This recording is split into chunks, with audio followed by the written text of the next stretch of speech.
Welcome to afternoon prime time. నేను శ్వేత. Details చూద్దాం. కాసేపట్లో సీఎం రేవంత్ యాదాద్రి నుంచి బయలుదేరి సంఘం చేరుకోనున్నారు. సిద్దిపేట జిల్లా మల్లన్న సాగర్ నుంచి యాదాద్రి భువనగిరి జిల్లాలో 500 గ్రామాలకు మంచినీటిని అందించడానికి 210 కోట్ల ఖర్చుతో ఏర్పాటు చేసే పైప్ లైన్ పనులకు శంకుస్థాపన చేస్తారు. దీనికి సంబంధించిన పైలాన్ను యాదాద్రిలో ఆవిష్కరిస్తారు. అనంతరం రోడ్డు మార్గంలో సంగెం గ్రామం వెళ్లనున్నారు. తర్వాత వలిగొండ మండలంలోని బొల్లేపల్లి నుంచి సంగెం భీమలింగం వంతెన వరకు రేవంత్ పాదయాత్ర చేయనున్నారు. మూసీ పునరుజ్జీవ ప్రజా చైతన్య యాత్ర పేరుతో మూసీ పరివాహక ప్రాంతాల్లో పాదయాత్ర చేయనున్నారు. భీమలింగంలో మూసీ నది నుంచి 2.5 కిలోమీటర్ల వరకు పాదయాత్ర నిర్వహించనున్నారు. అక్కడి నుంచి తిరిగి ధర్మారెడ్డిపల్లి కెనాల్ కట్ట వెంట సంగం నాగిరెడ్డిపల్లి రోడ్డు వరకు సీఎం పాదయాత్ర సాగనుంది. అనంతరం మూసీ పునరుజ్జీవ సంకల్ప రథంపై నుంచి భువనగిరి, నకరేకల్, తుంగతుర్తి నియోజకవర్గాలకు చెందిన ప్రజలు, రైతులతో సీఎం రేవంత్ రెడ్డి మాట్లాడనున్నారు. సీఎం పర్యటన సందర్భంగా అధికారులు అన్ని ఏర్పాట్లు చేపట్టారు.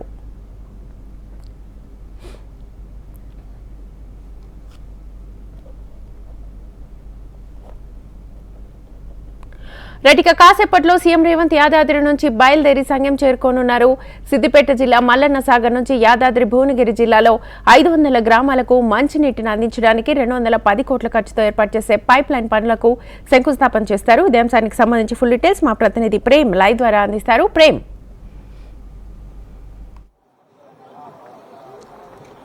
శ్వేత, కొద్దిసేపటి క్రితమే సీఎం రేవంత్ రెడ్డి యాదగిరిగుట్టకు చేరుకున్నారు. యాదగిరిగుట్టలో తన పుట్టినరోజు సందర్భంగా ప్రత్యేక పూజలు కుటుంబ సభ్యులతో నిర్వహించుకొని కొద్దిసేపటి క్రితమే అయితే అక్కడ ఉన్నటువంటి అతిథి గృహంలో యాదగిరిగుట్టకు సంబంధించినటువంటి అభివృద్ధి కార్యక్రమాలపై కొద్దిసేపటి క్రితమే ఒక రివ్యూ సమావేశం ఏర్పాటు చేశారు. ఈ సమావేశంలో ఉమ్మడి నల్లగొండ జిల్లాకు సంబంధించినటువంటి ప్రజాప్రతినిధులంతా సమావేశంలో పాల్గొన్నారు. మరొకవైపు అధికారులు కూడా.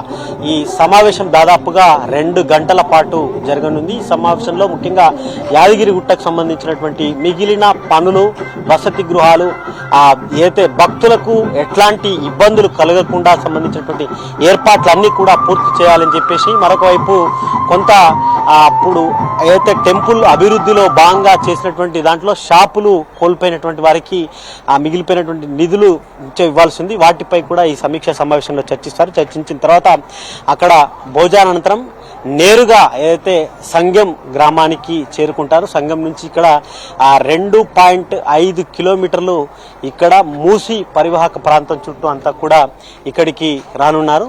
వీడికి వచ్చిన తర్వాత మనం చూసుకోవచ్చు ఈ విజువల్స్ లో దీని చుట్టే, ఈ కెనాల్ చుట్టే దాదాపు 2 కిలోమీటర్ల పాటు ఉన్నటువంటి రైతులందరితో కూడా, రైతులు ఇక్కడ పనిచేసుకున్నటువంటి కూలీలు ఈ దీనిపై నదిపై ఆధారపడి బతికేటువంటి రజకులు కానీ, ముదిరాజులు, ఇటు గౌడ సోదరులు, మిగతా కులాలకు సంబంధించినటువంటి వారందరితో కూడా చర్చిస్తారు. ఎన్ని రోజుల నుంచి ఈ సమస్య మీకుంది, ఎప్పటి నుంచి, గతంలో ఎలా ఉండేది, ఇప్పుడు కొంత కాలుష్యం పెరిగిన తర్వాత ఎట్లా ఉంది ఈ బతుకులని చెప్పేసి వారందరినీ కూడా రైతులను నేరుగా రైతుల దగ్గరికి వెళ్లి తమ సమస్యలన్నింటినీ కూడా తెలుసుకోనున్నారు రేవంత్ రెడ్డి. దానికి సంబంధించి ఏర్పాట్లన్నీ కూడా పూర్తయ్యాయి. మరొక వైపు ఆ సమస్యలు తెలుసుకున్న తర్వాత దీనికోసం ప్రభుత్వం ఏదైతే మూసీ పునరుజ్జీవం అనే కార్యక్రమాన్ని ఎందుకు తీసుకొచ్చింది, దీని ద్వారా జరిగేటువంటి లాభాలన్నింటినీ కూడా స్థానికంగా ఉన్నటువంటి రైతులందరికీ కూడా వివరించే అవకాశం కూడా ఉంది. మరొక వైపు ఇప్పుడు దీని తర్వాత, ఈ కార్యక్రమం తర్వాత స్థానికంగా ఉన్నటువంటి రైతులతో మాట్లాడిన తర్వాత ఎంత మేరకు చేసినటువంటి మూసీ పునరుజ్జీవం కార్యక్రమం ఎప్పుడు ప్రారంభమవుతుంది, ఎంత మేరకు నిధులు ఖర్చు చేస్తారు, ఎప్పట్లోగా పూర్తవుతాయి. కొంత ఉమ్మడి నల్లగొండ జిల్లా అంటేనే మనం చూడొచ్చు, ఒకవైపు ఫ్లోరసిస్తో కొంతకాలం బాధపడ్డటువంటి ఉమ్మడి నల్లగొండ జిల్లా ఇప్పుడు ఈ మూసీ కాలుష్యంతో, మూసీ నీటి కాలుష్యంతో పెద్ద ఎత్తున ఈ పరివాహక ప్రాంతం అంతా కూడా ఇబ్బంది పడుతుంది. కాబట్టి ఈ రెండు కూడా నీటి ద్వారా వచ్చేటువంటి ఇబ్బందులే నల్గొండ జిల్లాకు పడుతున్నాయి. కాబట్టి కొంత మేరకు ఫ్లోరసిస్ బాధ తప్పింది, కానీ ఈ మూసీ కాలుష్యం మేరకు మూసీ నీటి కాలుష్యం అయితే తగ్గలేదు. కాబట్టి వీటిని తగ్గించే దాంట్లో భాగంగానే ప్రభుత్వం చర్యలు తీసుకోబోతుంది. ఎంత మేరకు ప్రభుత్వం తీసుకున్నటువంటి నిర్ణయం ద్వారా ఇక్కడ రైతులకు ఎంత మేరకు లాభం చేకూరుతుంది, దాని ద్వారా వచ్చేటువంటి వారు ఎంత మేరకు లబ్ధి పొందుతారనేది అయితే ప్రభుత్వం తీసుకున్న నిర్ణయం పట్లయితే ఉండబోతుంది. శ్వేత. ప్రేమ్, అలాగే పాదయాత్ర కూడా చేయనున్నారు. 2.5 కిలోమీటర్ల వరకు పాదయాత్ర కూడా ఉండనుంది. ఈ పాదయాత్రకు సంబంధించి అప్డేట్స్ ఎలా ఉన్నాయి? అంటే ఒకటి ఇక్కడ మొదటి నుంచి కూడా మూసీ పునరుజ్జీవం గతంలో మొన్నటి వరకు ఈ మూసీ పరివాహక ప్రాంతంలో ఉన్నటువంటి ప్రజాప్రతినిధులు ఇప్పటికే ఇక్కడ స్థానికంగా ఉన్నటువంటి రైతుల సమస్యలన్నింటినీ కూడా తెలుసుకున్నారు శ్వేత.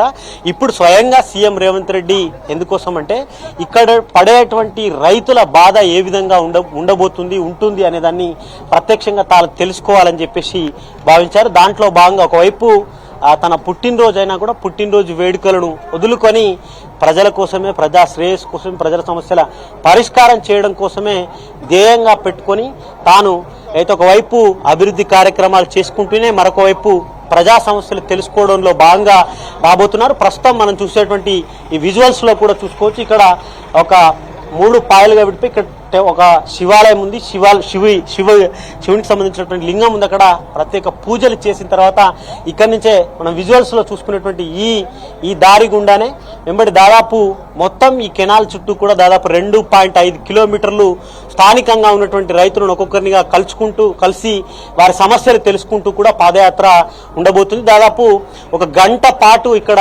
రైతులతో మాట్లాడిన తర్వాత ఆ సమస్యల పరిష్కారం కోసం చేసేటువంటి నిర్ణయాన్ని ఇక్కడే ఏదైతే పాదయాత్ర చేసినటువంటి ఆ ఎండింగ్ పాయింట్ లోనే రైతులను ఉద్దేశించి స్థానికంగా ఉన్నటువంటి ప్రజలను ఉద్దేశించి మూసీ పునరుజ్జీవం తీసుకున్నటువంటి ప్రభుత్వ కార్యక్రమాన్ని అయితే వెల్లడించనున్నారు శ్వేత. రైట్ ప్రేమ్.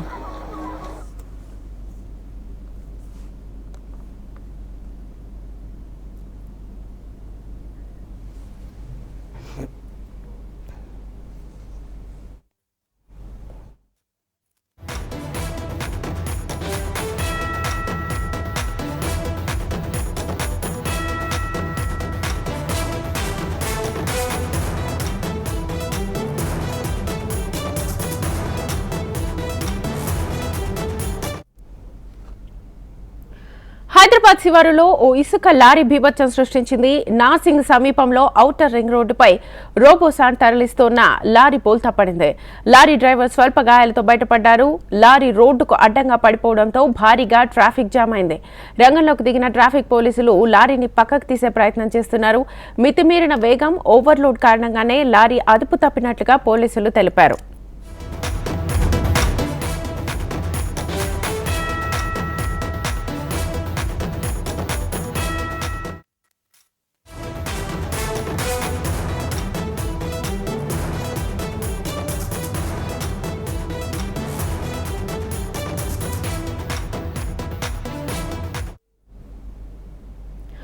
మంచిర్యాల జిల్లా కాగజ్ నగర్ ఒక్కసారిగా ఉత్తర భారతంగా మారిపోయింది. మినీ భారత్ గా పిలుచుకునే కాగజ్ నగర్ లో దేశంలోని వివిధ రాష్ట్రాల ప్రజలు జీవిస్తుంటారు.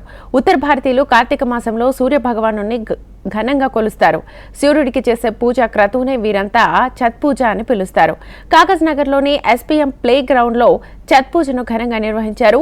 బీహార్, ఉత్తరప్రదేశ్, మధ్యప్రదేశ్ కు చెందిన ప్రజలు కాగజ్ నగర్ లోని మిల్లు కొలను దగ్గర దీపాలు వెలిగించి నైవేద్యంగా పండ్లను సమర్పిస్తారు. తెల్లవారుజామునే కొలను దగ్గరకు చేరుకునే భక్తులు లోక కళ్యాణం కోసం ప్రతి ఏటా ఈ ఛత్ పూజను నిర్వహిస్తారు.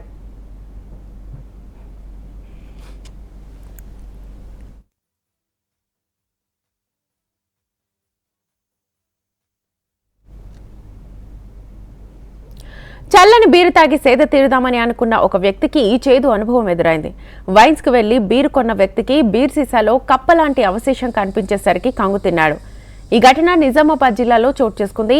నిజామాబాద్ జిల్లా డొంకేశ్వర్లో ఓ వ్యక్తి బ్లాక్ బస్టర్ బీర్ను కొనుగోలు చేశాడు. అందులో నల్లగా చెత్త మాదిరిగా కనిపించడంతో బీర్ సీసాను తిరిగి వైన్స్ వద్దకు తీసుకొచ్చాడు. ఆగ్రహం వ్యక్తం చేసిన సదరు వ్యక్తికి వైన్స్ నిర్వాహకులు డబ్బులు వాపసు ఇచ్చేశారు. అయితే ఈ వీడియో ఆలస్యంగా బయటకొచ్చింది. సామాజిక మాధ్యమాల్లో వైరల్ గా మారింది. దీనిపై ఎక్సైజ్ అధికారులను వివరణ కోరగా బీర్లో ఉన్నది కప్ప అవశేషం కాదని చెత్త లాంటి పదార్థమేనని తెలిపారు.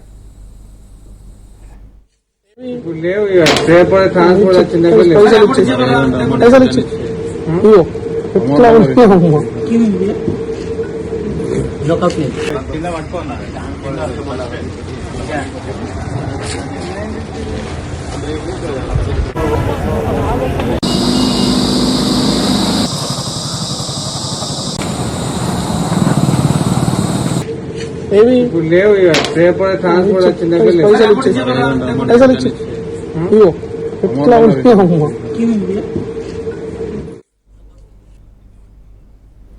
విజయనగరం జిల్లా స్థానిక సంస్థల ఎమ్మెల్సీగా ఉన్న ఇందుకూరి రఘురాజుపై అనర్హత వేటు పడడంతో ఆ స్థానం ఖాళీ అయింది. దీంతో కమిషన్ ఎమ్మెల్సీ ఎన్నిక షెడ్యూల్ ని విడుదల చేసింది. ఈ స్థానానికి వైసీపీ టికెట్ కోసం చాలా మంది పోటీ పడుతున్నారు. మాజీ డిప్యూటీ స్పీకర్ కోలగట్ల వీరభద్రస్వామి, నెల్లిమర్ల మాజీ ఎమ్మెల్యే బొడ్డుకొండ అప్పలనాయుడు, బొబ్బిలి మాజీ ఎమ్మెల్యే సంబంగి వెంకట చిన అప్పలనాయుడు సిద్ధమవుతున్నట్లుగా ప్రచారం కొనసాగుతోంది.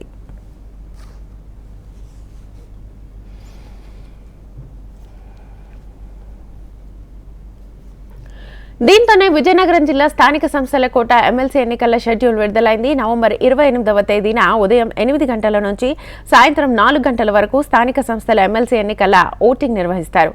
డిసెంబర్ 1వ తేదీన ఓట్ల లెక్కింపును చేపడతారు.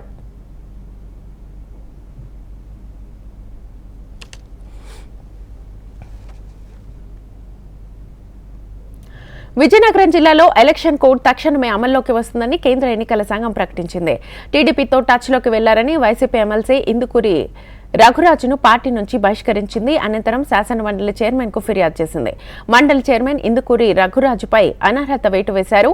దీంతో విజయనగరం జిల్లా ఎమ్మెల్సీ స్థానం ఖాళీ అయింది. జూన్ 3 నుంచి ఖాళీగా ఉన్న ఈ స్థానానికి ఎన్నికల సంఘం తాజాగా షెడ్యూల్ ని విడుదల చేసింది.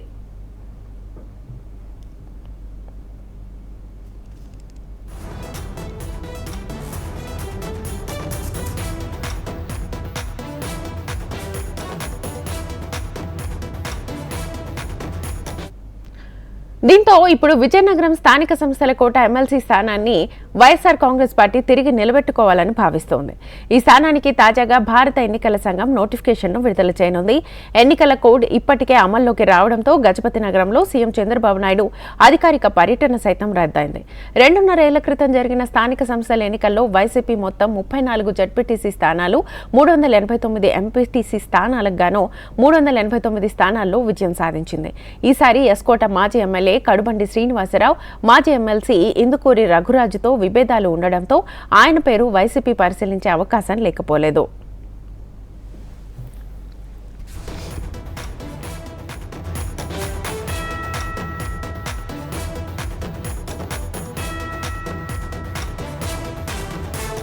కడుబండితో పాటు నెల్లిమర్ల మాజీ ఎమ్మెల్యే బడ్డుకొండ అప్పలనాయుడు, బొబ్బిలి మాజీ ఎమ్మెల్యే సెబంగి వెంకట చిన్నప్పలనాయుడు జిల్లాలో బలంగా ఉండడంతో అభ్యర్థిత్వాన్ని కూడా వైసీపీ పరిశీలిస్తోంది.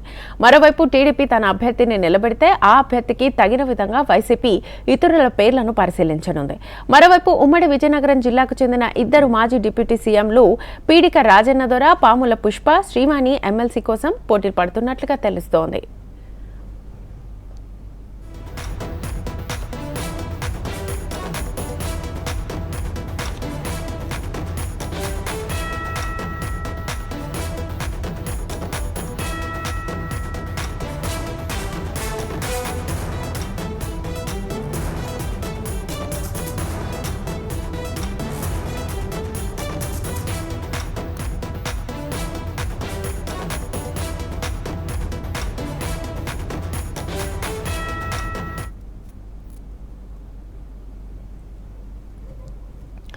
ఛత్తీస్గఢ్ నారాయణపూర్ జిల్లాలో భారీ ఎన్కౌంటర్ జరుగుతున్నట్లుగా తెలుస్తోంది. మావోయిస్టుల ఏరువెత్తే లక్ష్యంగా అబూజ్మాడ్ అటవీ ప్రాంతంలో జాయింట్ ఆపరేషన్ ని చేపట్టారు పోలీసులు.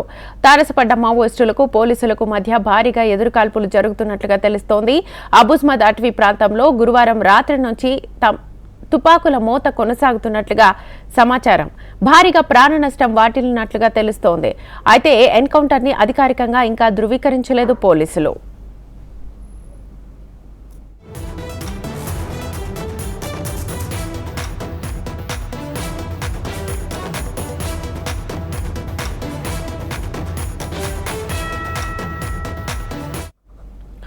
ఇక ఛత్తీస్గఢ్ లో భారీ ఎన్కౌంటర్ కి సంబంధించి ఫుల్ డీటెయిల్స్ మా ప్రతినిధి రవికిరణ్ అందిస్తారు. రవికిరణ్, ఛత్తీస్గఢ్ నారాయణపూర్ జిల్లాలో భారీ ఎన్కౌంటర్ చోటు చేసుకున్నట్టుగా మనకైతే సమాచారం వస్తుంది. మావోయిస్టులు ఏరువేసే లక్ష్యంగా అంబుజ్మడ్ అటవీ ప్రాంతంలో జాయింట్ ఆపరేషన్ చేపట్టారు. ఇటు భద్రతా బలగాలు కావచ్చు, పోలీసులు కావచ్చు.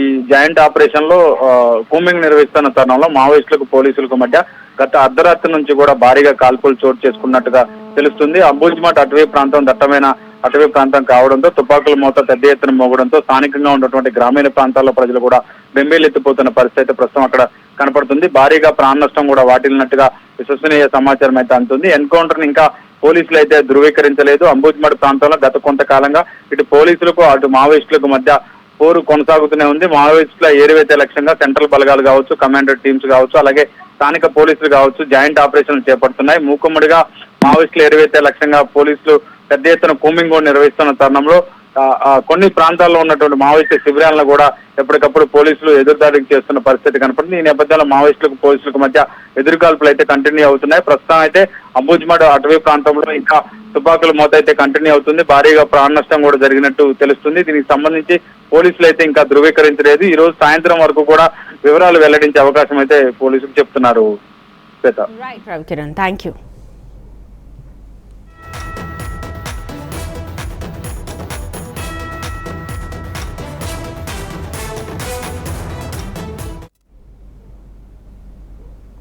అరవై సంవత్సరాల నుంచి రోడ్డు పక్కన ఇళ్లలో నివాసం ఉంటున్న వారిని ఒక్కసారిగా అధికారులు ఖాళీ చేయమనడంతో వృద్ధులు తీవ్ర ఆవేదన వ్యక్తం చేస్తున్నారు. ఒంటరి మహిళల పరిస్థితి అయితే వేరేగా చెప్పక్కర్లేదు.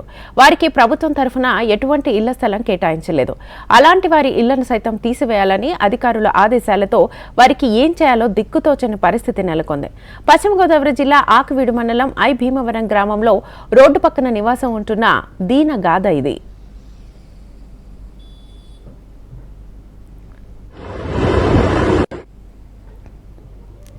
పశ్చిమ గోదావరి జిల్లా ఆకువీడు మండలం ఐ భీమవరం గ్రామంలో రోడ్డు పక్కన సుమారు 60 సంవత్సరాల నుంచి ప్రభుత్వ భూమిలో పక్కా ఇల్లు నిర్మించుకొని సుమారు 70 కుటుంబాలు నివసిస్తున్నాయి.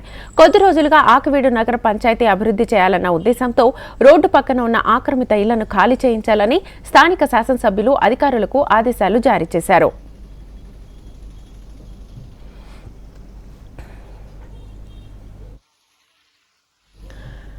అభివృద్ధి చేయడం తాము వ్యతిరేకం కాదని, కానీ తమకు ఖాళీ చేయడానికి కొంత సమయం కావాలని అభ్యర్థించినా స్థానిక ఎమ్మెల్యే బేఖాతరు చేస్తున్నారని స్థానికులు ఆవేదన వ్యక్తం చేస్తున్నారు. మా కాలగట్టు నివసిస్తున్నాం. మేము మొత్తం నాయకులందరి దగ్గరికి వెళ్ళాం. మాకైతే న్యాయం జరగలేదండి. అక్కడ కరెంటు లేదు, రోడ్లు లేవు, ఏమీ లేవండి. మాకైతే న్యాయం అయితే జరగలేదు. ఇప్పుడు ఎక్కడ ఉండాలో ఏమో తెలియదు. ఇప్పుడు మేము సామాన్యం అన్ని వేసుకొని రోడ్ల మీద ఉన్నామండి. పోలీసు జేబులు వచ్చి అటు ఇటు తీసి మమ్మల్ని బెదిరిస్తున్నారండి. కరెంట్లు తీసేస్తాం, అవి తీసేస్తాం అన్నారు. మాకు ఏదైనా న్యాయం జరగాలని మేము రోడ్డు ఎక్కామండి. నాయకులందరూ రావాలని కోరుకుంటున్నాం. వచ్చి మాకు ఏదో సమస్యకు పరిష్కారం చెప్పి మేము మా యంత్రాలు మేమే ఖాళీ చేసేస్తామండి. ఇంకా మేము ఎవరికి జడిసి ఇక్కడ ఉండము, చేయము. మేము ఎవరికి బెదిరింపులు భయపడం. మాకు స్థలాలు అయితే ఇచ్చారండి. అక్కడ ఏ దారి లేదండి. ఆ దారి గురించి 2 నెలలు గడువు అడిగినా మాకు గడువు కూడా ఇస్తలేదండి. 2 నెలల గడువు గురించి మొత్తం నాయకులందరి దగ్గరికి వెళ్ళాం. ఏ నాయకులు మాకు సమాధానం చెప్పలేదు. రఘురామకృష్ణరాజు గారి దగ్గరికి ఏంటి, కలెక్టర్ గారి దగ్గరికి, మొత్తం అందరి దగ్గరికి వెళ్ళామండి. పాలకొల్లు వెళ్ళాము, మొత్తం మన రామానాయుడు నిమ్మల రామారావు దగ్గరికి, అందరి దగ్గరికి వెళ్ళండి. మాకైతే న్యాయం అయితే జరగలేదండి. మేము ఇంకా ఎవరికి ఓట్లేసి ఎవరిని గెలిపించుకోవాలండి? మాకు ఓట్లు కూడా అక్కర్లేదండి. ఇంకెందుకు మేము ఎక్కడికో మా పిల్లలు జల్లలు వచ్చుకుని ఏడారిలోకి అడవుల్లోకి వెళ్ళిపోతాం. ఉన్న పలానా ఖాళీ చేయమంటే ఎటెళ్లలో దిక్కుతోచని పరిస్థితుల్లో ఉన్నామని, వృద్ధులు పిల్లలు ఒక్కసారిగా బయటకు వెళ్లమంటే అద్దె కూడా ఇల్లు దొరకడం లేదని వారు ఆవేదన వెళ్లబుచ్చుతున్నారు.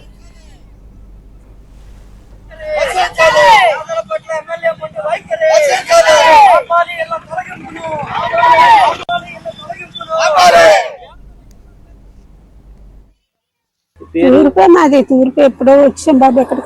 ఇక్కడే బతుకుతాను. ముసలి 3 సంవత్సరాలు అయింది. మాలు జారిపోయాడు, పావులా పని లేదు.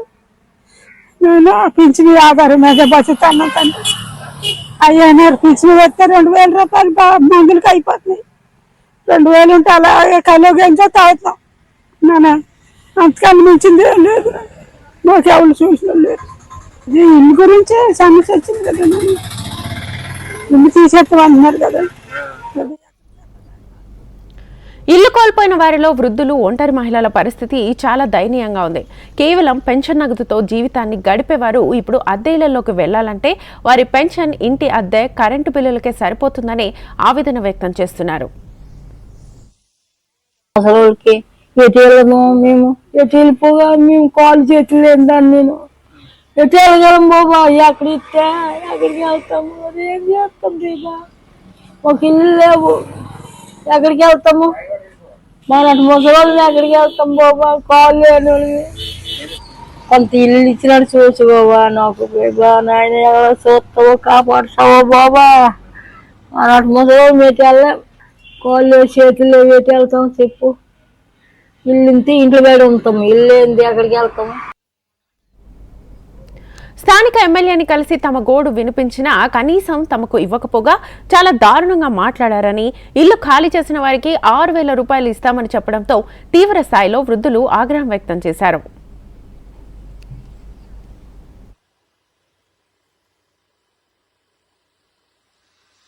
మేము దగ్గర మా తాతల కాడి నుంచి మేము ఇక్కడే ఉంటున్నాము. మా అమ్మాలు ఉన్నారు, మా మామాలు ఉన్నారు, మేము కూడా ఉన్నాము. సడన్ గా మొన్నటి ఇల్లు తీసేయండి అన్నారు. తీసేస్తే ముసలోళ్ళు చూసి ఇల్లు అద్దెకి ఇచ్చిన వాళ్ళు కూడా లేదు. ఇల్లు ముసలోళ్ళు అయితే ఇవ్వమని కరాఖండిగా చెప్తున్నారు. సడన్ గా ఇచ్చామని గడువు కూడా మాకు ఇవ్వలేదు. మొన్న ఇంతకు ముందు ఒకసారి వెళ్ళాము ఆయన దగ్గరికి, చెప్పాము. చెప్తే అమ్మ టైం ఇస్తాము, స్థలాలు ఇవ్వని వాళ్ళకి కూడా ఇప్పిస్తాము, చేయిస్తాము అని చెప్పారు. మాకు స్థలం కూడా కట్టుకునే ఆధారం కూడా మాకేం ఇవ్వలేదండి. మాకు స్థలం కూడా ఇవ్వలేదు. ఇవ్వంగా మా అమ్మమ్మ గారిని తీసుకుని ఎటు వెళ్ళాలో వైను లేకుండా ఉంది. ముసలోళ్ళు ఉంటే ఇల్లు అద్దెకి ఇవ్వం, చిన్నపిల్లలు ఉంటే ఇవ్వం అనేసి అన్నారు. మాకు ఎక్కడ ఆధారం కూడా లేదండి, మాకు స్థలం కూడా ఇవ్వలేదు, ఏమి ఇవ్వలేదు. సడన్ గా ఇప్పుడు వచ్చి క్రెయిన్లు వస్తున్నాయి, తీసేయండి, తీసేకపోతే రోడ్డు మీద ఉండండి అని అడుగుతున్నారు. మేము ఏం చేయాలో పాల్పోచకుండా ఉన్నామండి. దయచేసి మాకు స్థలం లేని వాళ్ళకి ఇప్పించి, చాలా మంది ముసలోళ్ళు స్థలం ఇచ్చినా కట్టుకోలేని పొజిషన్ లో కూడా సగం మంది ఉన్నారు. ఏంటి ఫంక్షన్ వస్తే ఆధారపడి తిని ఫంక్షన్ మీద బతికిన వాళ్ళు కూడా ఉన్నారు. అలాంటి వాళ్ళు ఇల్లు ఏ రకంగా కట్టుకొని ఉంటారండి? మీరు లోన్ ఇస్తారు కరెస్టే, వాళ్ళు మిగతా డబ్బులు తీసుకొచ్చి కట్టుకునే పొజిషన్ లో కూడా లేకుండా పెన్షన్ వస్తే ఒక 1,000 రూపాయలు 2,000 పక్కన ఎట్టుకొని ఒక 2,000 తిని ఆ కరెంట్ బిల్లు అద్దెలు కట్టుకుని తినకపోయి ఇంట్లో పడి ఉండేవి. ఆ కొంపలే తీసేస్తే ఎటు వెళ్ళిపోతారో నాకైతే. పేదల ఇళ్ల స్థలాలు కొంతమందికి అందలేదని, మరికొంతమందికి ఇచ్చినా వారికి మౌలిక సదుపాయాలు లేకపోవడంతో నడి రోడ్డు మీద పడ్డామంటూ మహిళలు ఆందోళన వ్యక్తం చేస్తున్నారు. రమణ అండి, ఐబీఎం అండి. అది మాకు స్థలం లేదు, ఏమీ లేదు. నేను ఇల్లు వచ్చి కొనుక్కున్న ఇల్లు కూడా తీసి పడేస్తున్నారండి. ఆ శనిగాడు మాకు 6,000 ఇస్తానంటే 6,000 కూడా ఆడి పెళ్ళం బిడ్డలకి ఏమీ లేదు. మా పెళ్ళం బిడ్డలు ఇచ్చుకోమనండి, మాకు అక్కర్లేదు. మాకు మాత్రం ఏది వస్తుంది, ఏది కల్పిస్తారో, ఏం కల్పిస్తారో, సామంటారు, ఏమంటారు, ఏం చేస్తారో మీ ఇష్టం అండి. అది మేము చెప్పేవాల్సింది. మాకు అక్కర్లేదండి, 6,000 అక్కర్లేదు, మాకేం అక్కర్లేదు. అభ్యంతరంగా తీసేసి అభ్యంతరంగా తీసేసి ఎక్కడికి వెళ్ళిపోతారండి? ఏ అడవిలోకి వెళ్ళిపోతారు? పిల్లలతోని పిల్లలతో చిన్న పిల్లలతో ఎలా వెళ్ళిపోతారు? ముసలోళ్ళు ముక్కోళ్ళు అందరూ ఉన్నారు. ఏ ఎమ్మెల్యే కూడా ఇలా చేయలేదండి. ఈ ఎమ్మెల్యే చేసాడు ఇలాగా. ఈ ఎమ్మెల్యేలు మమ్మల్ని ఇలాగ ఏడిపిస్తున్నాడు. ఎవడేం చేస్తాడు? చంద్రబాబు ఏం చేస్తాడు? ఇష్టం బాగు పెట్టండి వెళ్తే. ఒంటరి వృద్ధులకు, మహిళలకు తగిన ప్రత్యామ్నాయాన్ని చూపించేలా ప్రభుత్వం అడుగులు వేయాలి. ప్రజాప్రతినిధులు, అధికారులు స్పందించాలని మనం కూడా ఆశిద్దాం.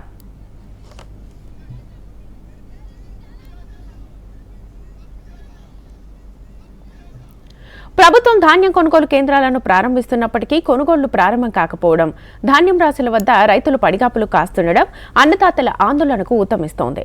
రైస్ మిల్లర్లు తమ ప్రతిపాదనలను ప్రభుత్వం ముందు ఉంచడంతో పాటు బ్యాంకు గ్యారంటీల విషయంలో వెనక ముందు ఆలోచిస్తున్నారు. బ్యాంకు గ్యారంటీ ఇవ్వని రైస్ మిల్లర్లకు సీఎంఆర్ ఇచ్చేది లేదని పౌర సరఫరాల శాఖ మంత్రి ఉత్తమ్ కుమార్ రెడ్డి స్పష్టం చేయడంతో కొనుగోళ్ల ప్రక్రియ 1 అడుగు ముందుకు 4 అడుగులు వెనక్కు అన్న చందంగా మారింది.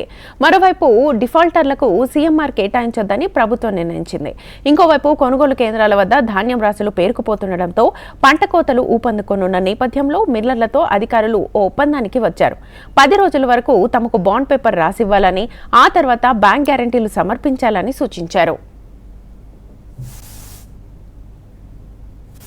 ఓవైపు వర్షాలు, మరోవైపు ధాన్యం కొనుగోలు కేంద్రాల ఏర్పాటులో జాప్యంతో రైతులు సతమతమవుతున్నారు. నిజామాబాద్, కామారెడ్డి జిల్లాలో వరి కోతలు ముమ్మరంగా సాగుతున్నాయి. ఇప్పటికే కొనుగోలు కేంద్రాల వద్ద రాసులుగా పోసేల ధాన్యాన్ని వర్షం నుంచి రక్షించుకునేందుకు రైతులు నానా తిప్పలు పడుతున్నారు. వరి నూర్పిడి అయిన తర్వాత రైతులు ఇప్పటికే కొనుగోలు కేంద్రాల్లో ధాన్యాన్ని ఆరబోసి కొనుగోలు కోసం ఎదురుచూస్తున్నారు.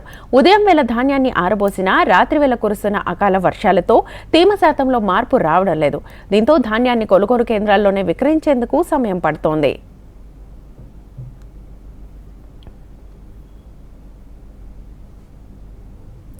మరోవైపు ఉమ్మడి జిల్లాలోని పలు ప్రాంతాల్లో ఇప్పటికీ కొనుగోలు కేంద్రాలు ప్రారంభానికి నోచుకోకపోవడంతో రైతులు ఆందోళన వ్యక్తం చేస్తున్నారు. వెంటనే కేంద్రాలను ప్రారంభించాలని అధికారులకు విన్నవిస్తున్నారు. మద్దతు ధరకు కొనుగోలు చేయాల్సిన కేంద్రాలు ప్రారంభం కాకపోవడంతో బోధన్, ఆర్మూర్, బాన్సువాడ, నిజామాబాద్ ప్రాంతాల్లో రైతులు ప్రైవేటు వ్యాపారులను ఆశ్రయిస్తున్నారు. వ్యాపారులు రైతులు పంట పొలాల వద్దే ధాన్యాన్ని కొనుగోలు చేస్తున్నారు. క్వింటాలకు ప్రభుత్వ మద్దతు ధర ఏ గ్రేడ్ రకానికి 2,320 రూపాయలు కాగా సాధారణ రకానికి 2,300 రూపాయలు ఇవ్వాలని నిర్ణయించింది సర్కార్. అయితే రైతులు కేంద్రాల్లో ధాన్యాన్ని ఆరబోసేందుకు వర్షాల భయంతో వ్యాపారులకు విక్రయించేస్తున్నారు. మేము రైతులు 6 నెలలు కష్టం చేసి ఈ వడ్లని ఇట్లా మొలకలు వెళ్తే వీళ్ళు చెన్ని పెట్టి కాంటలు లేవు ఇప్పటిదాకా. ఈ కుప్పలను తడిసిపోయి అడ్డు కొట్టుకోబోతున్నాయి. కుప్పలు చేస్తున్నాం, రోజు ఎండబెడుతున్నాం. మా పరిస్థితి ఏంది? ఆ బోనస్ అని చెప్పి మాకు బేరకాడ దాకా వచ్చారు. వడ్డు కొనేటోళ్ళు లేరు. వీరి గతి ఏమిటి? ఇప్పుడు ఏమి చేసుకోవాలా? ఇది గవర్నమెంట్ పట్టాలు లేవు, చూస్తున్నాం. అడ్డు మొత్తం మొలకలు వెళ్ళినాయి. ఇట్లా గడిచిపోయినాక ఎన్ని రోజులు ఎండబెట్టారా? 15 రోజులు ఎండబెట్టి ఇప్పుడు పోయేసాం. మళ్ళీ నానిపోయినాయి. ఇప్పుడు మళ్ళీ ఇట్లా మొలకలు వెళ్తున్నాయి. సార్ మేము అడ్డు పోసి ఇంతకు ఎండుతున్నాము, నానుతున్నాము. ఎట్లా పెట్టుకునేటోళ్ళు లేరు, వచ్చినోళ్ళు లేరు, చూసిన వాళ్ళు లేరు. మనం ఎట్లా బతకాలి రైతులం? ఉన్నంత అడిలో పెట్టేసుకుంటున్నాము. తెచ్చి మరి ఈడ పెడితే ఇట్లా అదే ఎట్లా మరి? చూసిన వాళ్ళు లేరు, వచ్చిన వాళ్ళు లేరు, పోయిన వాళ్ళు లేరు. గవర్నమెంట్ వచ్చిన వాళ్ళు లేరు, చూసిన వాళ్ళు లేరు. బోనస్ ఇయ్యబోతానే మాకు. ఇదేంది ఇట్లా బాధ? నిజామాబాద్ జిల్లాలో 672, కామారెడ్డి జిల్లాలో 423 కొనుగోలు కేంద్రాలను ప్రారంభించి ఈ కేంద్రాల ద్వారా ధాన్యం సేకరణ చర్యలు చేపట్టారు. రైతుల నుంచి వానాకాలం ధాన్యం కొనుగోలుకు ఇబ్బందులు మాత్రం తప్పేలా లేవు. సివిల్ సప్లై సేకరించిన ధాన్యాన్ని మిల్లులో దించబోమని రైస్ మిల్లర్లు చెబుతుండగా జిల్లా స్థాయి అధికారులు రైస్ మిల్లర్స్తో ఇప్పటికే పలుమార్లు చర్చలు జరిపారు. రాష్ట్ర ప్రభుత్వ ఆదేశాలతో 10% బ్యాంక్ గ్యారంటీ ఇవ్వాలని, వెంటనే సాధ్యం కాకపోతే వారం 10 రోజుల్లో ఇస్తామంటూ అండర్టేకింగ్ ఇచ్చి ధాన్యాన్ని దింపుకోవాలని అధికారులు మిల్లర్లతో సమావేశాన్ని నిర్వహించారు. కొనుగోలు స్టార్ట్ చేశామండి. అంటే నిన్న మొన్న ఈ 2 డేస్లోనే ఒక ఐలాపూర్ సెంటరు, తర్వాత వేరే 2 సెంటర్స్లో కూడా 1000 బ్యాగ్స్ వరకు కొనటం జరిగింది. తర్వాత నేను అనుకోవటం ఈ 2 డేస్ తర్వాత బాగా స్పీడప్ అందుకుంటుంది. మొత్తం మీద మనం 672 సెంటర్లలో 500 సెంటర్ల దాకా ఓపెన్ అయ్యి ఉన్నాయి. కాబట్టి కొనుగోలు ఏమీ ఇబ్బంది లేదు. ఇమ్మీడియట్గా మొత్తం కొనుగోలు చేస్తాము. తర్వాత అంతా కూడా గైడ్లైన్స్ అన్నీ క్లియర్గా ఉన్నాయి. అంతా ఏ విధమైన జాప్యం జరగదు. మిల్లర్లకి అంటే మేము ఈ ఖరీఫ్ సీజన్ తీసుకున్నాము. ఈ ఖరీఫ్ సీజన్లో ఆల్రెడీ 90% చేసిన మిల్లర్ని తీసుకొని తర్వాత ఆల్రెడీ ఏమాత్రం డిఫాల్ట్ లేని మిల్లర్ని సెలెక్ట్ చేసుకున్నాము. కనీసం వాళ్ళు ఇమీడియట్గా బ్యాంక్ గ్యారంటీ ఇవ్వలేకపోయినది కనుక ఒక వారం రోజులు అట్లా వాళ్ళకి టైం బ్యాంక్ గ్యారంటీకి వసిస్తాము. వాళ్ళకి వరకే మనం అంతకుముందు ఏమాత్రం డిఫాల్ట్ కాని వాళ్ళ వరకే బ్యాంక్ గ్యారంటీ ఇస్తామని చెప్పేసి వాళ్ళతోటి హామీని తీసుకొని వాళ్ళకి ఇమీడియట్గా అలాట్ చేస్తున్నాము.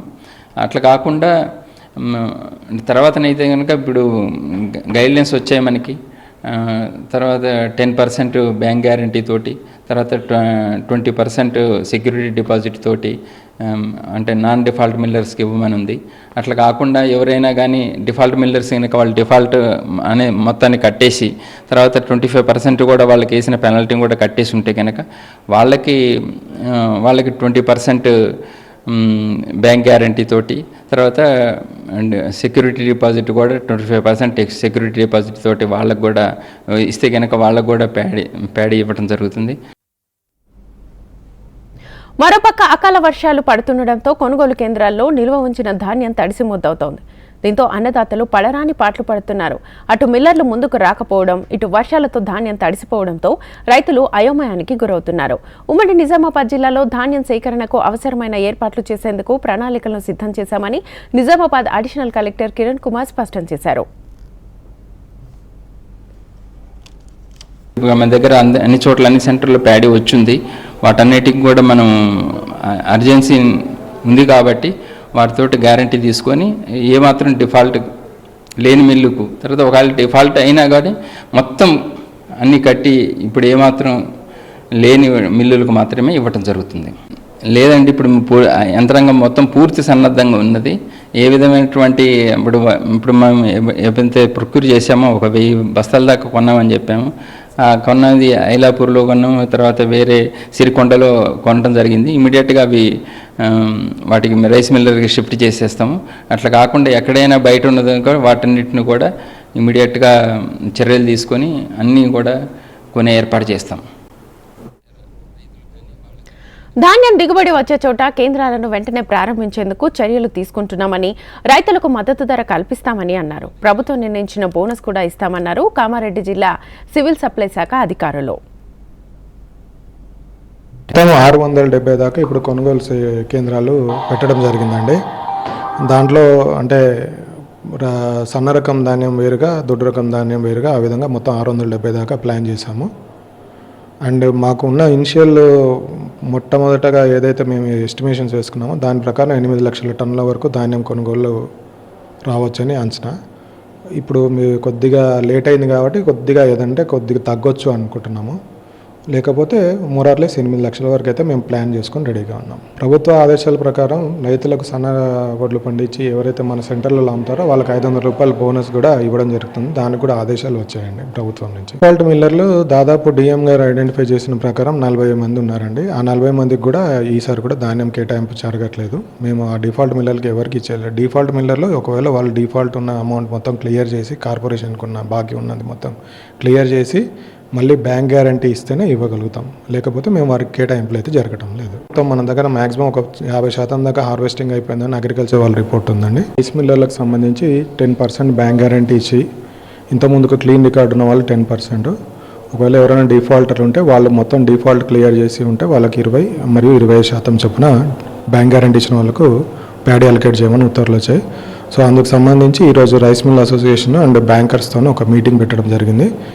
వాళ్ళకు ఉన్న డౌట్లన్నీ వాళ్ళు బ్యాంకర్స్తోని చర్చించి ఆ బ్యాంక్ గ్యారంటీ విషయమై చర్చించిన కలెక్టర్ గారి ఆధ్వర్యంలో మీటింగ్ జరిపి వాళ్ళకున్న ఏవైతే సందేహాలు ఉన్నాయో బ్యాంకర్స్తో నివృత్తి చేసుకోవడం జరిగింది. ఇవి ఇప్పటివరకున్న updates. Keep watching HM TV. వార్త ఆగదు, నిజం దాగదు.